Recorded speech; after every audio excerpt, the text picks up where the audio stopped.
So I got a haircut. Should I go shorter? I used to have my hair like this short. Should I do it again? So as you guys know, I have been kind of checking out minimalism since I'd say around July of 2020. And there are a ton of benefits to minimalism that I've experienced myself, and I've talked a ton about those benefits on this channel. But there's a bit of a dark and kind of toxic side to minimalism that I've been feeling quite a lot lately. So today I wanted to talk about the dark side of minimalism and the ideas of minimalism that I'm gonna declutter.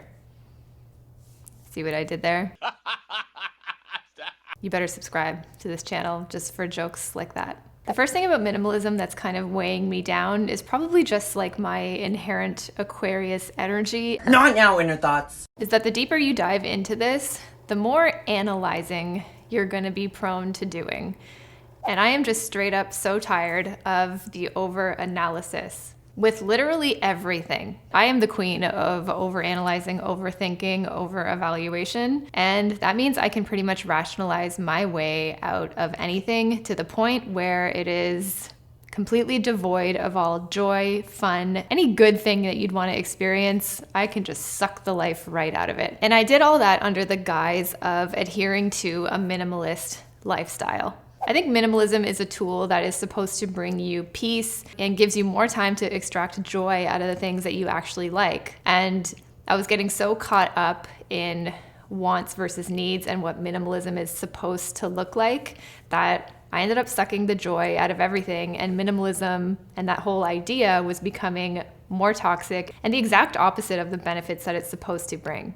The second dark side of minimalism that I'm finding now that I'm sort of in this world or given myself that label is that sometimes there's pressure to take minimalism to that extreme. I think in my personal situation, at least, because I'm sharing my life and lifestyle and decisions and whole journey on the internet, and I've also decided to sort of label myself as a minimalist, that opens you up to a whole lot of judgment from random trolls on the internet and people sort of evaluating your worthiness or adherence to a certain standard. And I think the way minimalism is portrayed and the way that minimalism gets views is when it's presented in that sort of extreme, extremely frugal, extremely bare bones living kind of way, where you sleep on the floor and every room is stark white with nothing in it except an echo. And that portrayal of minimalism gets clicks, it gets views, and I think it creates this expectation of what a true minimalist actually looks like. When for many people that's gonna be impractical as hell, the aesthetics can be cold and uninviting, and the whole thing can just be straight up uncomfortable. For a while, especially lately, it's been making me feel less and less connected to that set of value systems because I didn't feel like I was measuring up to this certain definition.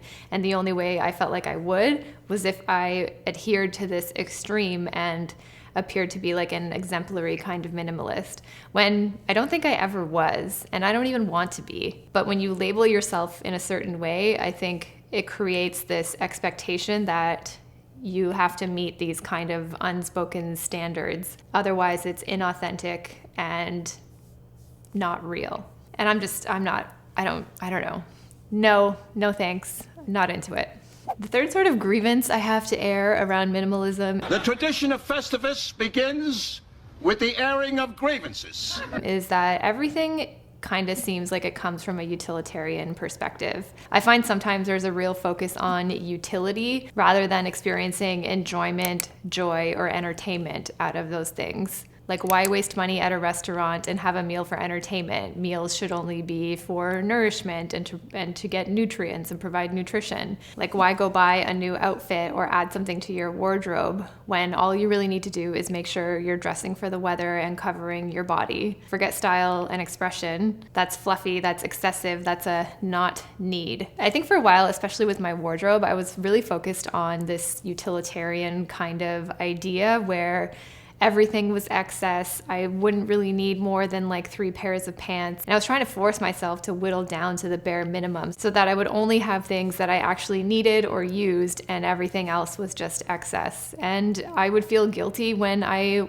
wouldn't or couldn't do that. And for some people, that whole utilitarian thing may work, and they may not think it's much deeper than that. But for me, that's just not my vibe. I get a lot of joy out of certain things. I find I'm happy to place meaning on certain things or be entertained by certain things, and I want to experience that. Fourth, and I would say almost probably the darkest side of minimalism in my experience, has been this overwhelming feeling of guilt. And for me, the guilt especially would come whenever I decided to buy something.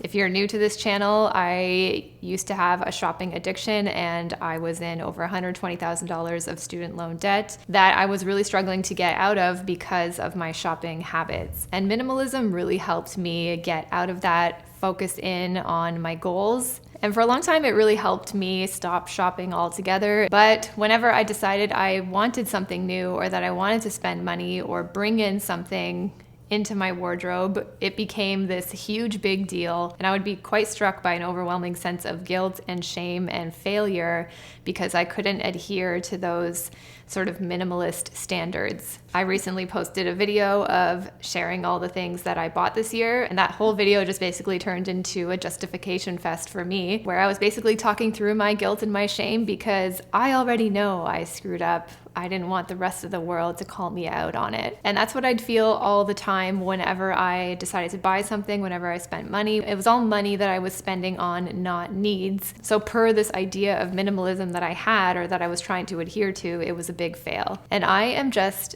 over it. Minimalism is not supposed to make you feel worse when you're trying to stick to whatever ideal that a lot of these like blogs and whatever show minimalism as being. And I am tired of it. I am so tired of this guilt. I just like, it's sucking the fun out of everything for me. It's so draining, and it's just precious energy that I don't want to be wasting on that. I think many of the core values of minimalism can really help us decide whether or not we want to spend money, whether or not it's worth it. There's a lot of benefits to asking questions from a minimalist lens to help you make those decisions. But when it becomes overwhelmingly restrictive and guilt-ridden, it's just no fun, and I have no time for it in my life anymore. I'm not saying that I'm gonna go on some crazy shopping spree and buy another 20 pairs of jeans, as long as I can afford it. If it's something that I actually want to do, and if it's like a piece of clothing or something like that, if I'm actually using it, then I'm fine with it.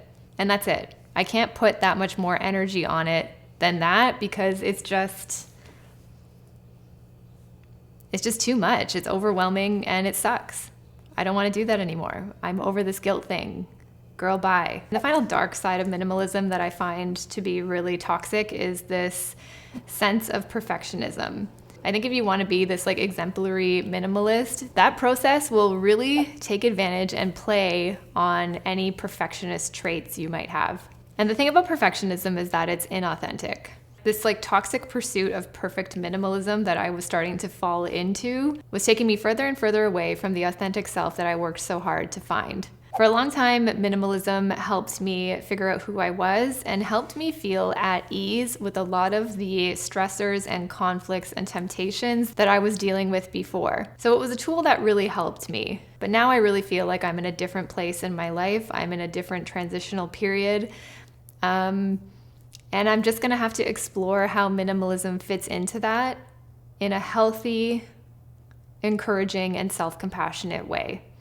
And for a while, it just has not been that for me. So it's this perfected and super curated ideal of minimalism that I am just not vibing with. And I think ultimately, as I move forward in this journey, it's really going to be about taking what I need from minimalism and leaving what I don't. So if you are into minimalism or follow a minimalist lifestyle, let me know if there's anything toxic about that lifestyle that you've experienced and how you worked your way through it. Leave me a comment down below. If you like this video, please give it a thumbs up. It is a great way you can help support my channel and how my videos can reach other people so we can continue to build this community together. And if you haven't already, please subscribe. Thanks so much for watching, guys. See you in the next one. Bye.